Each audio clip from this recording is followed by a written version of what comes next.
Welcome to Catch Up with Chuck. I'm Chuck Schroeder, Executive Director of the Rural Futures Institute at the University of Nebraska. We do these periodic broadcasts from the Institute to look at issues that are critical to those folks in rural communities in Nebraska and the Great Plains who are trying to go from where they are to where they'd like to be. One thing that we know about a rural community and its capacity to thrive is that there has to be genuine economic activity. No fairy tales. Rumpelstiltskin does not work there. We have to build economic opportunity for the families and the folks that are going to live there, survive and thrive over a long period of time. Typically, that stems from locally grown small businesses. So today we're going to talk about ways in which the University of Nebraska and its partners can help encourage that kind of economic activity. We're fortunate to have my good friend Catherine Lang with us here today, who is the director of the Nebraska Business Development Center, which is based at the University of Nebraska at Omaha. So, Kathy, welcome. Thank you, Chuck. When it comes to business and economic development in Nebraska, this ain't your first rodeo, That's correct. as we say. You've been a varsity player in this realm. You've been in a number of different roles in the public sector, private sector, crossed all those lines. Talk just a little bit about the history of Kathy Lang that brings you to this very important role for Nebraska. Well, thank you, Chuck, and it's great to be here and visit with you. I'm glad to catch up with you today. I have been had the opportunity to serve the state of Nebraska for over 33 years now. I started out at the state of Nebraska as a law clerk at the Department of Revenue, and I had taken a few tax classes early on in law school, fell in love with tax, and the Department of Revenue was looking for a law clerk, and I was lucky enough to be brought on board. And one of the areas of focus for my early years at Revenue was property assessment and property taxation. Huge issue. Huge issue. Oh my gosh. Yes, and served the State Board of Equalization and Assessment back in the day when we had the State Board of Equalization and Assessment. And because of that focus, in 1996, I had the opportunity to then begin to serve as the property tax administrator for the state of Nebraska. And I did that for 10 years. And after 10 years, I felt that leadership change was vital for the continued success of the work that had begun between the Department of Property Assessment and Taxation and the county assessors and county boards across the state. And I went back to the Department of Revenue as the Deputy Tax Commissioner for 2 years, which was great to be back at my home agency. And one afternoon I got a phone call from Governor Heineman, and we had a conversation, and he asked if I would be his Commissioner of Labor. And I never turned an opportunity down, and I felt that if the governor believed that I could be successful as his Commissioner of Labor, I was willing to give it a try. So in 2008, I began to serve as the Commissioner of Labor, and it was at a time when the state of Nebraska was just going into the economic recession. Mm-hmm. And the department was experiencing incredible work activity because of the increase in unemployment. Sure. And unemployment benefit processing. At the same time, we were faced with a financial situation that had developed over many years where we had some issues with our federal funds, and we needed to work our way through those. So it was a very exciting time to be there. It is a great agency with incredibly dedicated people who serve those that at that time many people were going through unemployment for the first time in their career. Sure. And so it was very, very stressful for them. Then in 2011, the governor became interested in the synergies that existed from what he was hearing from the business community and from what he was hearing from young people. Business community was telling him, we're struggling to find quality workforce. Sure. Young people were saying, we need to leave Nebraska to be successful. So he looked at two agencies, Department of Economic Development and Department of Labor, and wanted them to work together. So I had the opportunity to serve as the director of both. And in You were that the first period- person to do that, I assume, I that I know of. I am the first person to serve 2 agencies at the same time, Yeah. so that was pretty unique. But we also then developed strong partnerships with other agencies to create greater collaboration among all of our services to better serve the state of Nebraska. In 2014, I worked for a not-for-profit called Accelerate Nebraska. It was a policy think tank looking at the education spectrum to workforce, and I was honored to serve with Greg Adams there. And then in 2016, I came to the University of Nebraska Omaha to serve as the state director for the Nebraska Business Development Center. Well, it was a treat for me when I came on board with the Rural Futures Institute to get to work with you and Greg and the work you were doing with Accelerate Nebraska, because the two of you, again, this whole partnership and collaboration theme is important in all that we do in today's world. And I saw you doing that, and Greg, anyway, I thought that was an important development. Well, listen, you know Nebraska. Yes. You've, in your various roles, you've been in communities across the state, large and small. You've heard the demographers tell us that if a community is of a certain size, that is smaller than certain populations, if they are X miles away from the interstate or X miles away from Lincoln and Omaha, they can't make it, which means small businesses can't be successful there. Tell me about your observations in that regard. That is not true. In my experience, both with the state of Nebraska, Accelerate Nebraska, and now especially at the Nebraska Business Development Center, we know that communities and businesses can overcome what might seem to be an obstacle to them and be able to be successful. And what it takes is the passion and vision and strategy of the folks who live in those communities to help drive it forward. That becomes the most important aspect of the success of a community. And the Nebraska Business Development Center is across the state. We have offices across Nebraska, and we are there to serve and meet the needs of each of those communities through their businesses. So I don't think it's a limitation. I think it's an opportunity. Well, I know your orientation toward people versus things, and so it's why I wanted to ask you that question, because we see the same thing.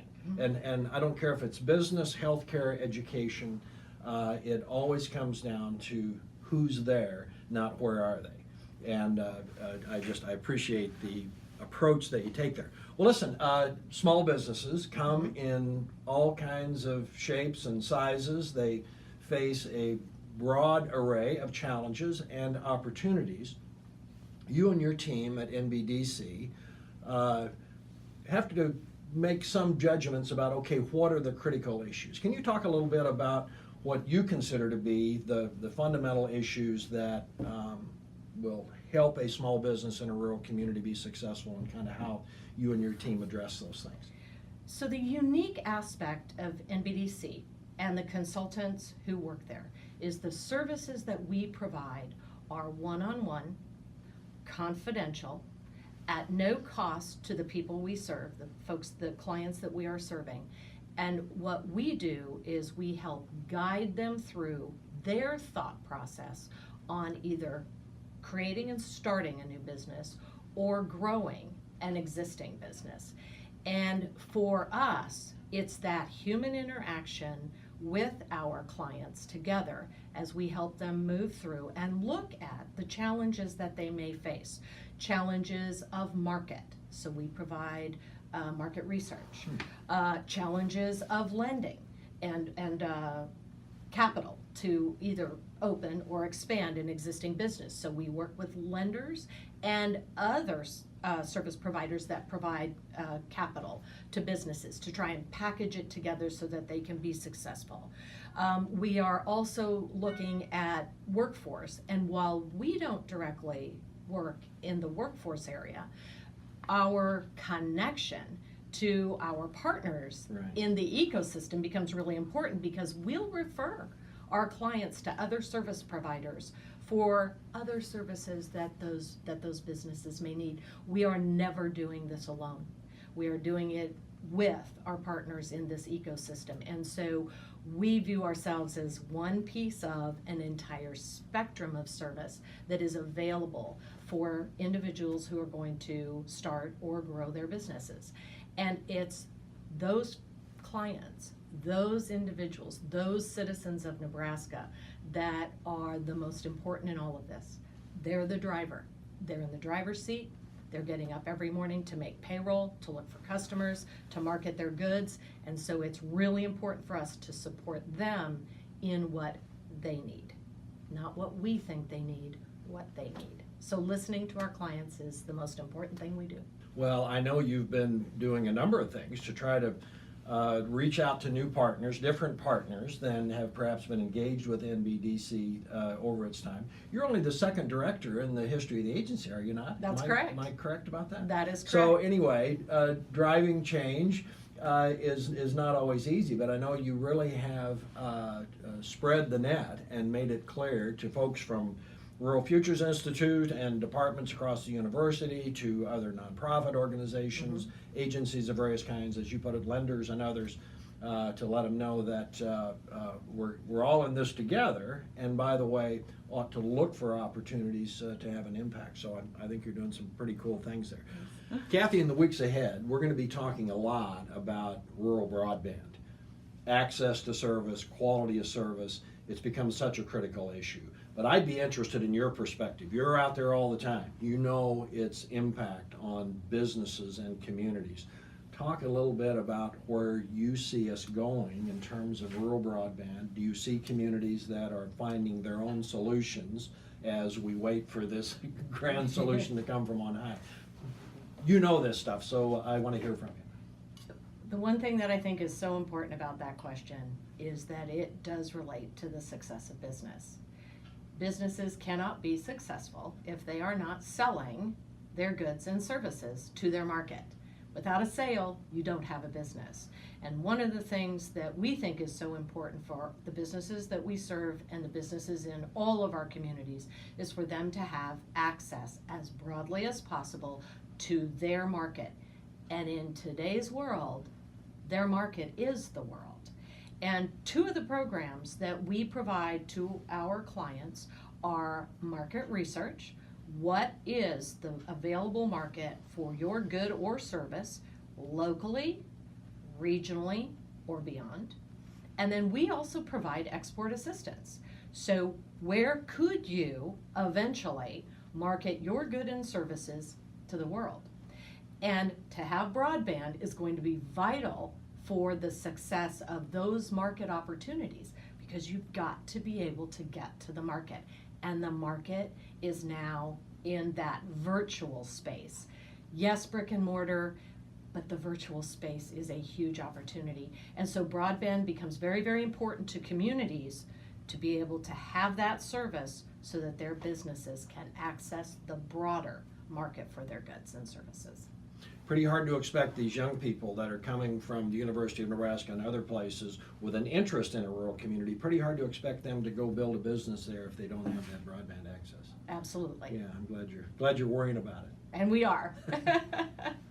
Last week, we had Dr. Lindsay Hastings here, who made the point that we are coming to a time in Nebraska and America, rural America in particular, where there's going to be this massive transfer of wealth. What we've not talked about so much is the transfer of business leadership and business ownership that comes along with that. Is that something that NBDC worries about or helps to address as well? Oh, absolutely. And working with our economic development partners, whether that's a development district as a region, or individual communities or counties or our public power districts, we are all looking at that issue of what we think of as that business transition piece. So the Nebraska Business Development Center does have staff members who are credentialed in business valuation, business transition, and exit planning.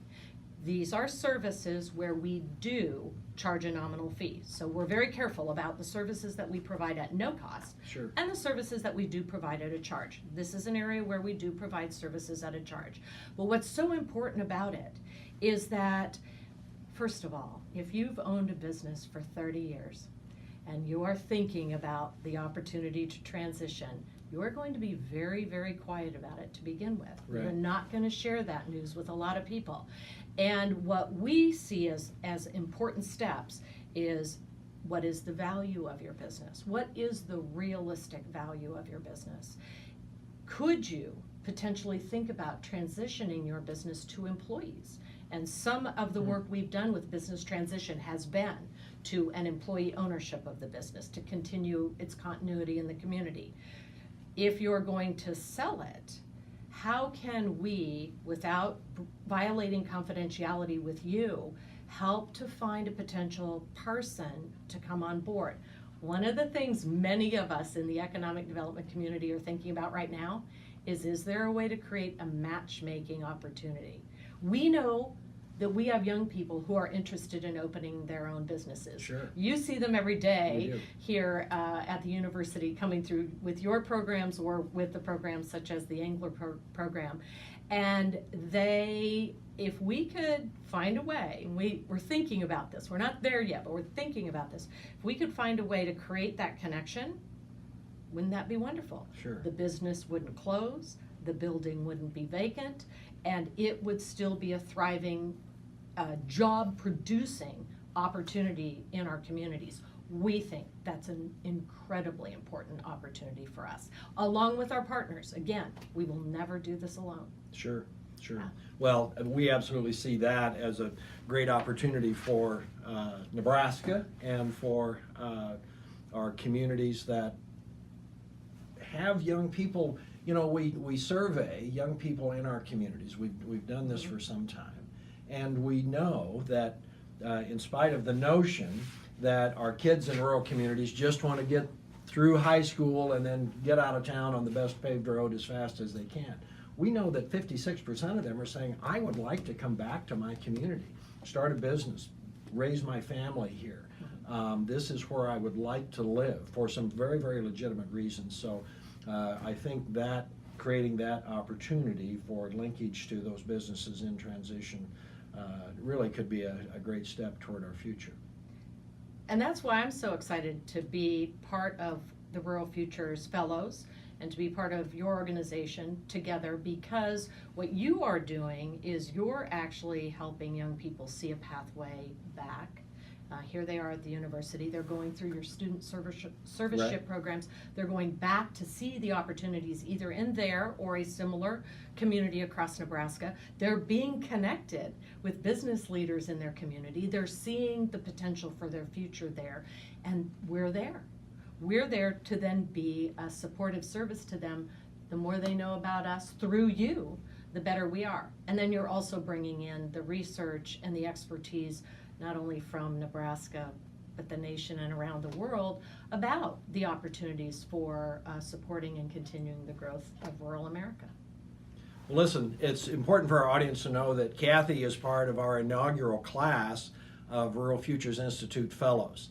Obviously, she does not come strictly from the academic realm. She comes from real world impacts, comes from this remarkably interesting background that you shared earlier. And Kathy is really an example of the intellectual firepower and the get-it-done capability to have an impact on rural communities that we're trying to bring together in this universe of folks who will help to achieve that thriving, high-touch, high-tech future for rural Nebraska and the Great Plains.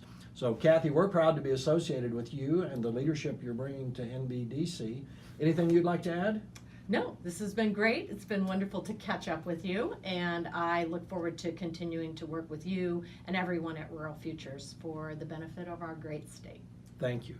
Well, listen, we're going to be back in weeks to come, talking with other people, looking at places, innovators, thinkers, doers, folks who are creating rural communities that are a legitimate best choice for worthwhile living. Thanks for being with us.